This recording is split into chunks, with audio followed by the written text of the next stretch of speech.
The infantilization of idols is one of the weirdest and most frustrating trends in K-pop. It's almost as if the industry and a large chunk of the fandom wants to believe that idols, no matter how old they are, must remain these innocent, baby-faced, wide-eyed beings who never grow up. It's gotten so out of hand that it's honestly embarrassing to witness. And before you say, "Oh, it's just a cultural thing," let's break this down because, cultural or not, the infantilization of idols is a whole mess.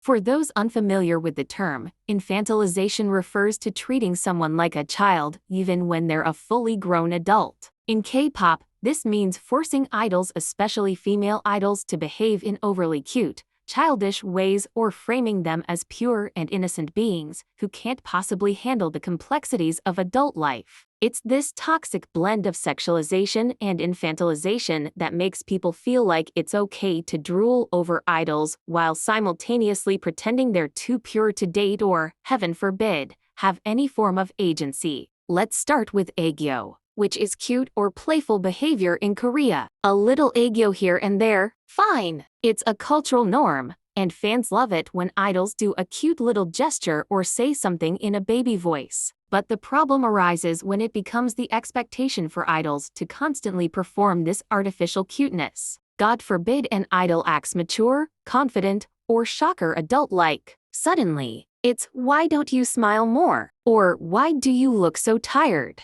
Take Twice's Sana for example. Sana, who is in her late 20s, is constantly asked to do aegyo in interviews, even though she's way beyond the age where that should be cute or funny. It's like people can't accept that Sana might want to grow out of that image and be taken seriously as an adult. Watching idols past their mid-20s forced into this perpetual cute baby role makes me cringe for them. This brings us to one of the most baffling aspects of idol infantilization, the no dating expectation. Fans and companies act like idols are these pure, untouched beings who are only allowed to think about their fans, their music, and maybe their members. Heaven forbid they have romantic relationships or, a personal life. The second an idol is seen with someone of the opposite sex or same sex, for that matter, fans lose their minds. Remember the drama when aespa's Karina was caught being in a talking stage with Lee Jae-wook? Fans practically treated it like a betrayal. Like, how dare these fully grown adults, both of whom have been working themselves to the bone in the industry, have feelings and a personal life. The amount of hate Karina got during that time was absurd. It's as if idols are expected to remain these unattainable, childlike figures who are emotionally and physically untouchable. The infantilization here is palpable, with fans wanting to protect their idols from adult experiences, as if they're too young and naive for it. Silly bitch. Another side of this infantilization is the idea that idols, especially female idols, should be pure, innocent, and shy at all times. If an idol is outspoken, assertive, or confident, she's labeled as arrogant or ungrateful. But if she's soft-spoken, giggly, and coy, she's praised for being cute or adorable. This was super evident with IU, the nation's little sister. The girl is in her 30s now, and people still cling to this image of her as a pure, innocent figure who couldn't possibly have any thoughts or desires outside of making soft ballads. Meanwhile, IU has shown time and time again that she's a mature, multifaceted artist with complex thoughts and a sharp sense of humor. Yet, people constantly infantilize her by comparing her to the good girl image she had in her early 20s.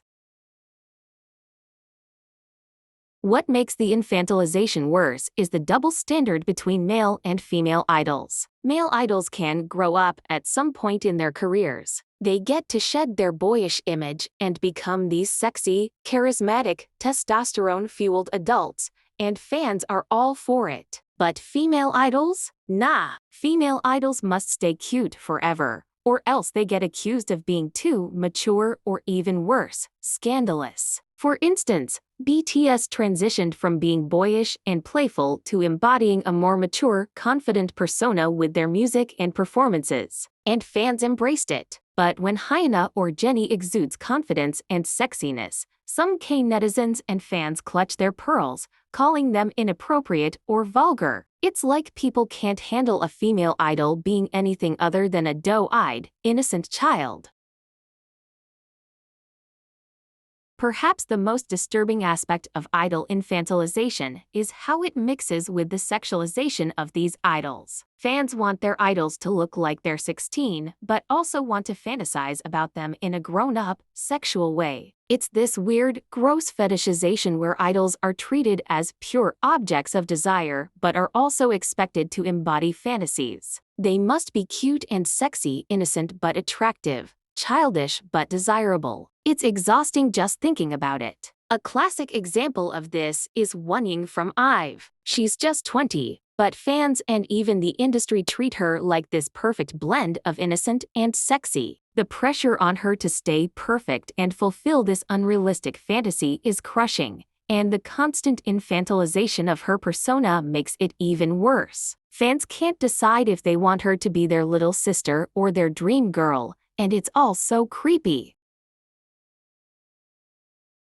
Let's not forget how much fans contribute to this mess. A lot of fans treat idols like they're babies in need of constant protection. They'll scream at you if you criticize their fave, claiming they're too young or too innocent to handle it. They'll flood comment sections with things like, "Omo, Appa is so cute, I must protect him," or "Anai is too pure for this world." Girl, Appa is 30 years old and probably exhausted from his grueling schedule. He doesn't need you to protect him. He needs a vacation and a normal sleep schedule. And Anai, yeah, she's probably done with your baby talk and just wants to express herself like a regular adult. This babying is especially apparent when idols start to change their image or take on more mature concepts. Look at the uproar when Jungkook started showing off his tattoos and piercings. A significant part of the fandom was absolutely shaken because, to them, he was still this innocent maknae who needed to be protected. But Jungkook is a grown man who can make his own choices, and the constant infantilization only limits his freedom to express himself as an adult. The problem with this kind of fan behavior is that it puts idols into a box. Fans cling to this innocent, baby-like image, which in turn pressures idols to stay soft and childlike, even when they've clearly outgrown it. This becomes a cage for idols, where they feel like they can't evolve naturally because fans can't handle them growing up. It's not just emotionally suffocating for the idols, but it also hinders their personal growth and artistic evolution. And let's be real, no one wants to be treated like a child forever. Just imagine the mental toll it must take on these idols who are trying to navigate adult life, only to have fans constantly treat them like toddlers. It's not cute. It's stifling. It's time for fans to step back and let idols be adults. They aren't your personal dolls to be dressed up in childlike behaviors forever. They're real people with real lives, and they deserve the space to live those lives without being babied into submission. If you enjoyed the video and would love to give your opinions, please do so in the comment section below as long as you're respectful. Don't forget to like and subscribe for more. Thanks for watching.